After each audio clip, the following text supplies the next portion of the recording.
नमस्कार विद्यार्थी मित्रांनो, अभ्यास अलर्ट या आपल्या यूट्यूब चॅनलवरती आपलं स्वागत आहे. तर विद्यार्थी मित्रांनो, आज आपण पाहणार आहोत 16 मार्च 2026च्या अत्यंत महत्त्वाच्या चालू घडामोडी. तर व्हिडिओ पहिल्यापासून शेवटपर्यंत पाहण्याचा प्रयत्न करा. अतिशय महत्त्वाचे आणि निवडक प्रश्न असणार आहेत, जे की तुम्हाला कोणत्याही स्पर्धा परीक्षेमध्ये डायरेक्ट विचारले जाऊ शकतात. तर विद्यार्थी मित्रांनो बघा, महत्त्वाचा व्हिडिओ आहे. प्रश्न क्रमांक एक आहे आजचा. भारतातील पहिल्या उभयचर ड्रोनचे नाव काय आहे? तर बघा, भारतातील पहिलाच ड्रोन आहे जो की उभयचर आहे. तर बघा, त्यामुळे प्रश्न महत्त्वाचा आहे विद्यार्थी मित्रांनो. याचं उत्तर असणार आहे ऑप्शन नंबर डी म्हणजेच अवतार. तर बघा, या ड्रोनचं नाव आहे अवतार. तर भारतातील पहिलाच हा उभयचर ड्रोन आहे. ओके, तर लक्षात ठेवा विद्यार्थी मित्रांनो. बघूयात आपण याबद्दल. बघा, भारतातील पहिला उभयचर ड्रोन हा ॲम्फिबियस ड्रोनचे बघा नाव, त्याचं काय नाव आहे तर अवतार असे नाव आहे. तर बघा, हा जो ड्रोन आहे तो हवेतील आणि पाण्याखालील म्हणजेच अंडर वॉटर आणि एअर म्हणजेच हवा आणि पाणी या दोन्ही ठिकाणी काम करू शकतो. ओके, तर बघा, याची निर्मिती ॲक्वा एअरएक्स ॲटोनॉमस सिस्टीम या बेंगळुरू स्थित स्टार्टअपने सुरू केलेली आहे. ओके, आणि विद्यार्थी मित्रांनो बघा, याचे अधिकृत अनावरण झाले आहे 5 मार्च 2026 रोजी. ओके, तर बघा, हे जे ड्रोन आहेत ते समुद्रातील निरीक्षण म्हणजेच सर्वेलन्ससाठी, संरक्षणासाठी व संशोधनासाठी उपयुक्त ठरणार आहे. ओके, लक्षात ठेवा. तर बघा, भारतातील पहिलंच असं ड्रोन आहे जे की हवेमध्ये सुद्धा चालू शकतं आणि पाण्यामध्येही. ओके, तर लक्षात ठेवा विद्यार्थी मित्रांनो. चला पुढचा प्रश्न बघूयात आपण. प्रश्न क्रमांक 2 आहे बघा. नीती आयोगाने जाहीर केलेल्या वित्तीय आरोग्य निर्देशांक 2026मध्ये कोणते राज्य प्रथम स्थानावर आहे? तर बघा, याचं उत्तर असणार आहे विद्यार्थी मित्रांनो ऑप्शन नंबर सी म्हणजेच ओडिसा. तर ओडिसा हे राज्य नीती आयोगाने जाहीर केलेल्या वित्तीय आरोग्य निर्देशांक 2026मध्ये प्रथम स्थानावरती आहे. ओके, लक्षात ठेवा. आणि ओडिसा या राज्याची राजधानी आहे भुवनेश्वर. ओके, तर लक्षात ठेवा विद्यार्थी मित्रांनो. बघूयात आपण. बघा, नीती आयोगाच्या वित्तीय आरोग्य निर्देशांक म्हणजेच फिस्कल हेल्थ इंडेक्स 2026मध्ये ओडिसा हे राज्य पहिल्या क्रमांकावरती आहे. ओके, तर विद्यार्थी मित्रांनो बघा, पहिला क्रमांक हा ओडिसा राज्याचा आहे, दुसरा आहे गोवा आणि तिसरा आहे झारखंड या राज्याचा. ओके, तर असा हा क्रम आहे. तर बघा, या निर्देशांकामध्ये राज्यांच्या आर्थिक व्यवस्थापनाचे मूल्यांकन, राजस्व निर्मिती, खर्च व्यवस्थापन, कर्ज टिकाऊपणा आणि वित्तीय शिस्त अशा निष्कर्षांवर केले जाते. ओके, लक्षात असू द्या. चला पुढचा प्रश्न बघूयात आपण. बघा, पुढचा प्रश्न क्रमांक 3 आहे. नवी दिल्ली येथे आहार 2026 या आंतरराष्ट्रीय अन्न आणि आतिथ्य मेळ्याच्या 40व्या आवृत्तीचे उद्घाटन कोणी केले आहे? ओके, तर लक्षात ठेवा विद्यार्थी मित्रांनो, याचं उत्तर असणार आहे ऑप्शन नंबर ए म्हणजेच पीयूष गोयल. तर पीयूष गोयल केंद्रीय वाणिज्य मंत्री पीयूष गोयल यांनी नुकतेच नवी दिल्ली येथे भारत मंडपम या ठिकाणी आहार 2026 या आंतरराष्ट्रीय अन्न आणि आतिथ्य मेळ्याच्या 40व्या आवृत्तीचे नुकतेच उद्घाटन केलेले आहे. ओके, तर लक्षात ठेवा विद्यार्थी मित्रांनो, महत्त्वाचा प्रश्न आहे. ओके, तर बघा, नवी दिल्ली येथे आहार 2026 या आंतरराष्ट्रीय अन्न व आतिथ्य मेळ्याचे 40व्या आवृत्तीच्या उद्घाटन करण्यात आलेले आहे. तर बघा, पीयूष गोयल हे कोण आहेत तर केंद्रीय वाणिज्य तसेच उद्योग मंत्री. ओके, तर लक्षात ठेवा. चला पुढचा प्रश्न बघूयात आपण. प्रश्न क्रमांक 4 आहे बघा. 20 लाख ग्रामीण कुटुंबांना हाय स्पीड इंटरनेट प्रदान करण्यासाठी प्रोजेक्ट गंगा हे कोणत्या राज्य सरकारने सुरू केले आहे? बघा विद्यार्थी मित्रांनो, प्रश्न महत्त्वाचा आहे. याचं उत्तर असणार आहे ऑप्शन नंबर बी म्हणजेच उत्तर प्रदेश.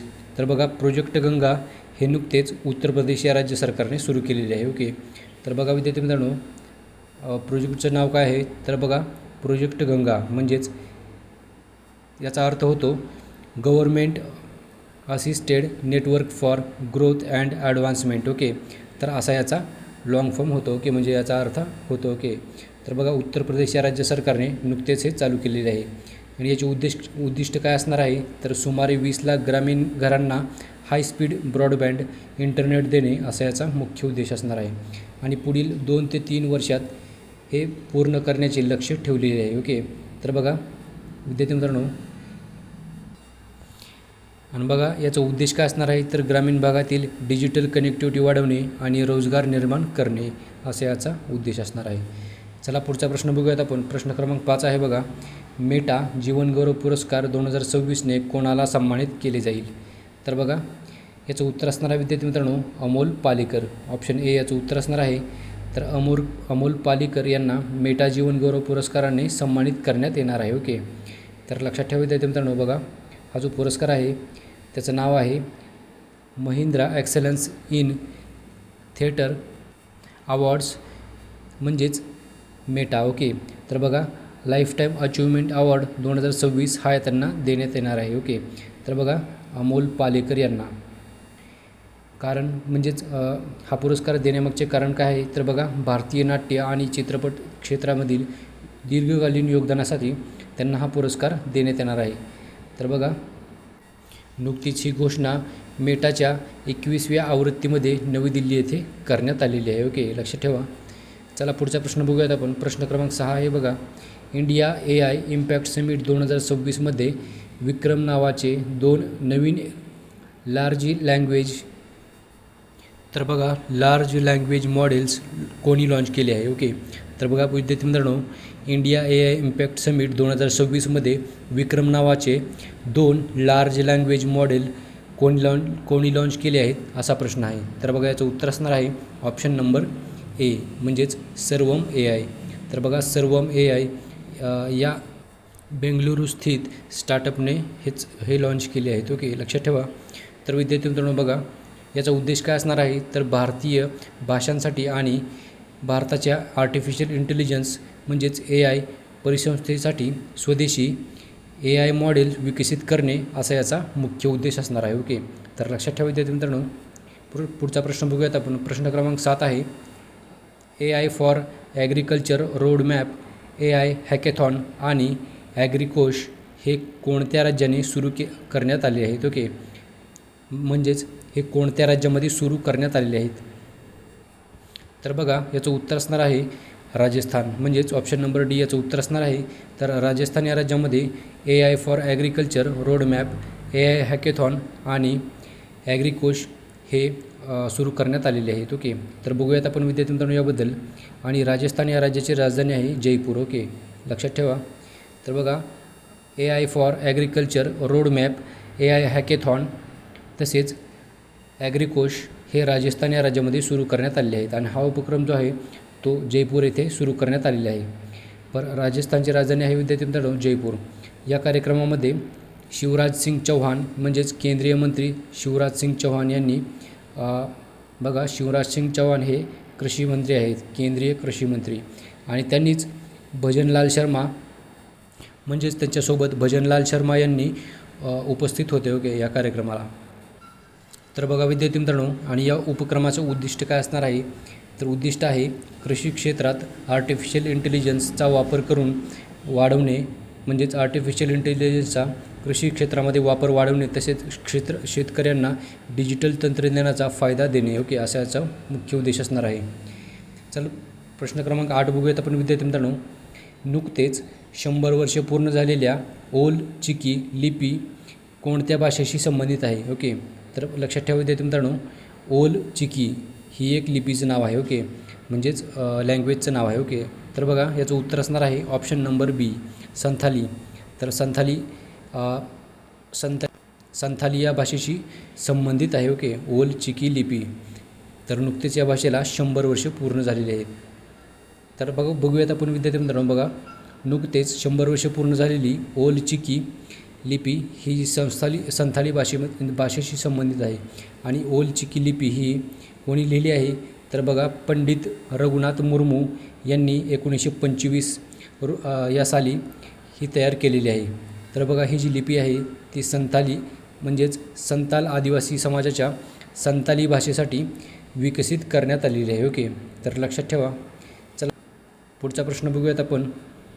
प्रश्न क्रमांक 9 आहे बघा, ग्रीन अमोनिया आणि ग्रीन मिथेनॉलसाठी भारत सरकारने कोणत्या अभियानांतर्गत मानके अधिसूचित केली आहेत? ओके, तर बघा याचं उत्तर असणार आहे ऑप्शन नंबर ए म्हणजेच नॅशनल ग्रीन हायड्रोजन मिशन. तर या उपक्रमाअंतर्गत ही मानके अधिसूचित केलेली आहेत. ओके, तर विद्यार्थी मित्रांनो बघा, याचा उद्देश काय असणार आहे, तर बघा, इंधन उत्पादन वाढवणे, तसेच म्हणजेच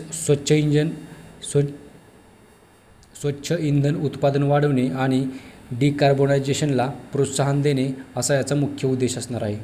तर लक्षात ठेवा. प्रश्न क्रमांक 10 बघूयात आपण. जागतिक ग्राहक हक्क दिवस दरवर्षी केव्हा साजरा केला जातो?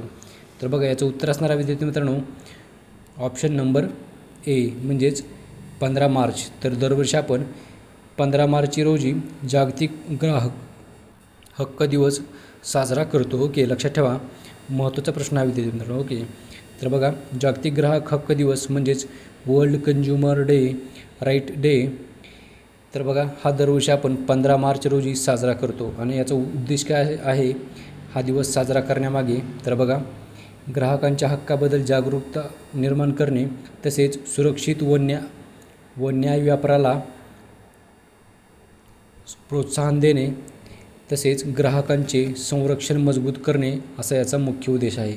तर बघा, हा दिवस 1962मध्ये जॉन एफ कॅनडी यांनी अमेरिकन काँग्रेसमध्ये ग्राहकांच्या हक्कांबद्दल केलेल्या भाषणाच्या स्मरणार्थ दिवस साजरा करतो. ओके, आपण तर लक्षात ठेवा विद्यार्थी मित्रांनो. आणि आजच्या दिवसाचे काही करंट अफेअरचे प्रश्न होते ते सर्व आपण या व्हिडिओमध्ये कव्हर केलेले आहेत विद्यार्थी मित्रांनो. भेटूयात आपण उद्या. धन्यवाद.